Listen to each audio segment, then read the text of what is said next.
How's it going, everyone? It's the Detective, back again with another video, and finally, after like over a month, I'm finally back with another BakuTech Recap video. The past couple weeks have been pretty crazy, and I'm finally back, ready to dive right into more BakuTech Recap videos. If you guys missed the other two videos, I took a look at Flare Dragon and Destroy Moonicus.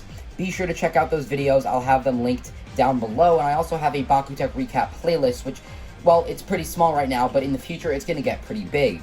If you don't know what BakuTech Recap is, it's the series where I take a look at all of the BakuTech that I own, and I do own quite a few BakuTech. I don't own all of them, but I own a lot of them, and I'm going to be taking a look at them, reviewing them, talking about their gimmicks, showing off the cards that they came with, and much, much more. And don't worry, I will continue to do more videos, unless, of course, Spin Master decides to send out even more Geogon Rising stuff for me to unbox and review. And unless something else, like, really special happens on a Sunday, every Sunday going forward, BakuTech Recap will happen.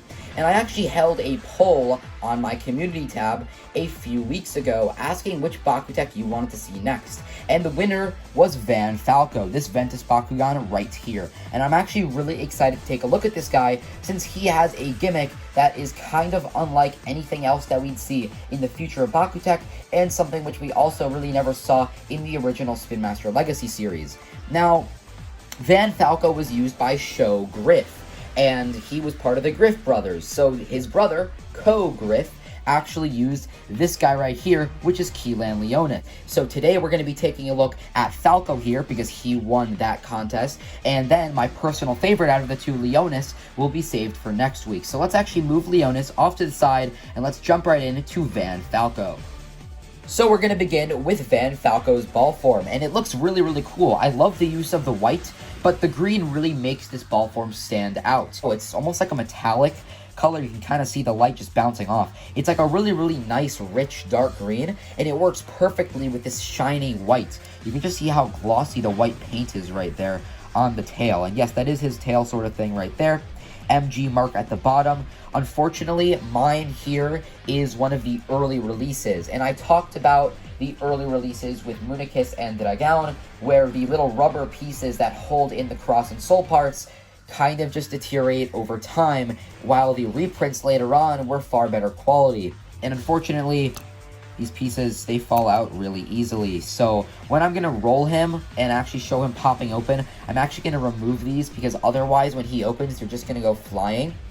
One thing that's pretty interesting, though, is that you'll notice that these are actually plastic cross parts. And if you do have one of the early releases of Van Falco, one of the upsides is that you also get metal cross parts. It's the exact same design. You can just see right there. Exactly the same design, but they're metal. And again, they're just not holding in like whatsoever. But they do look pretty nice. Of course, there's not really any other metal or even just silver details all around. But generally, just adding the metal to the side of the ball will mean that you'll be able to spin him, and you can just see they both fell off right there. Speaking of which, though, let's roll him out onto a card, because his gimmick actually activates when he opens up on the magnet.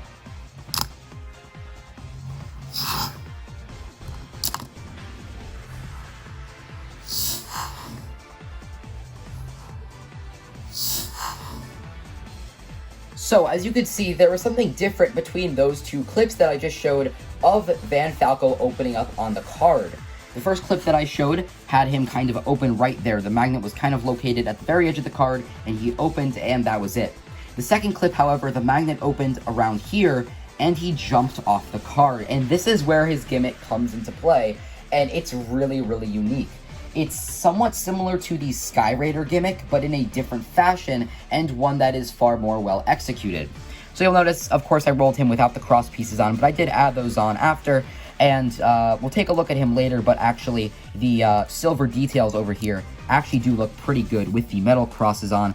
So if I bring him down over here, you can see something interesting. The tail actually extends past the magnet when it's fully extended on the spring. Another thing is, if you look really closely, that spring is pretty thick compared to the spring, say, in this section. You can also see that when I kind of touch this, it looks like it's kind of just flopping up and down. But when I bring the tail up, it snaps down.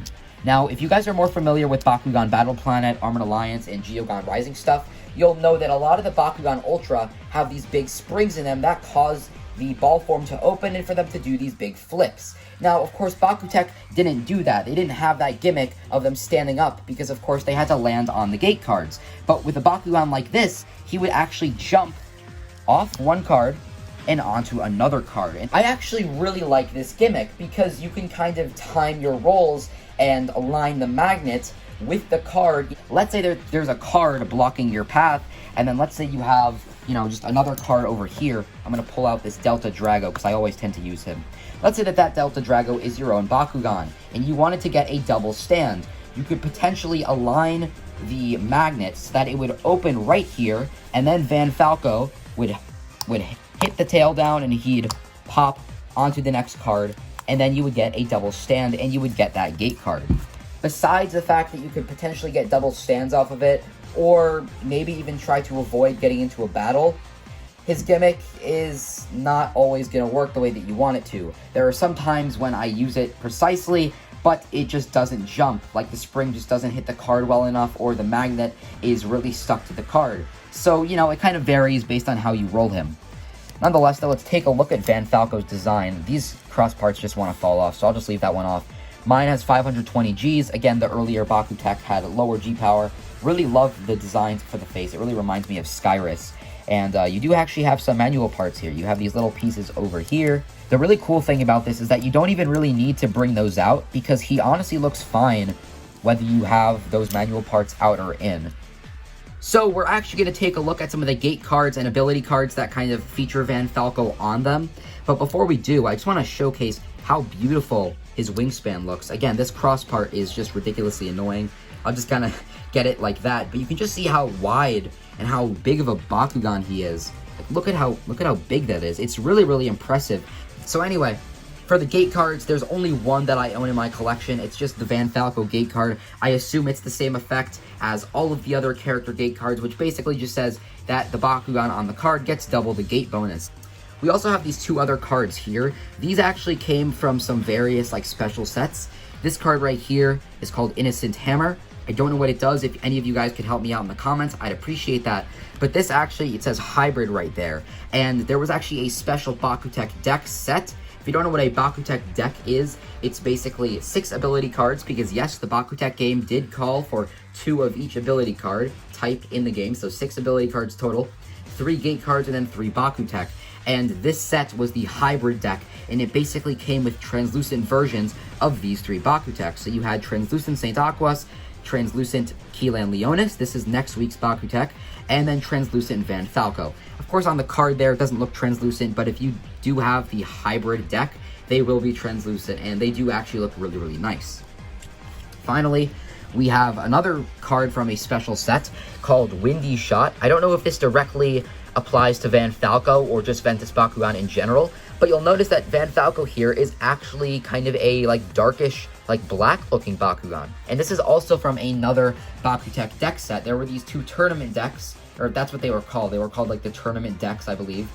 There was a black and silver Falco that was released at one point. It does look really nice, and I definitely think that the actual rubber pieces and the ability to hold onto the cross parts will be superior on this version if you get the toy version of this, as opposed to the standard one that I have here. So, another week, and I'm finally back to BakuTech Recap. I really hope that you guys enjoyed this video. Don't forget to go into the description and check out my other BakuTech Recap videos, which I will have linked down there. But of course, you can always just check out my channel for tons of weekly Bakugan and other videos. So, yeah, Van Falco as a whole is a really cool looking BakuTech. And he's actually generally pretty cheap, because I don't think that he's that competitive in the grand scheme of things. The other versions of Falco may not have had that cool jumping ability, but especially with Tri-Falco and LaShao Falco, you get some really, really cool gimmicks. I don't actually own a Tri-Falco, but depending on how much support this video gets, I might consider picking one up, just so that when we get to the point when I want to review that BakuTech, and when I review the next version of Leonis after this version here, I'll actually be able to review the next version of Falco. But again, it kind of depends on what you guys want. If you guys really like this series, just subscribe, like, comment, and view the videos, and that's enough to support me that maybe I'll consider getting some more BakuTech to review for everyone who's watching this video. Nonetheless, though, I think the Falco has a really cool gimmick, but it's not too practical in the grand scheme of things, but he does look really, really good. Of course, tune in next week where I review the Keelan Leonis, and again, I said earlier, it is my favorite of the two, so I'm actually really, really excited to take a look at that one in next week's BakuTech Recap. Anyway, though, I'm the Detective. I'll see you in the next one. This has been BakuTech Recap. Bye-bye.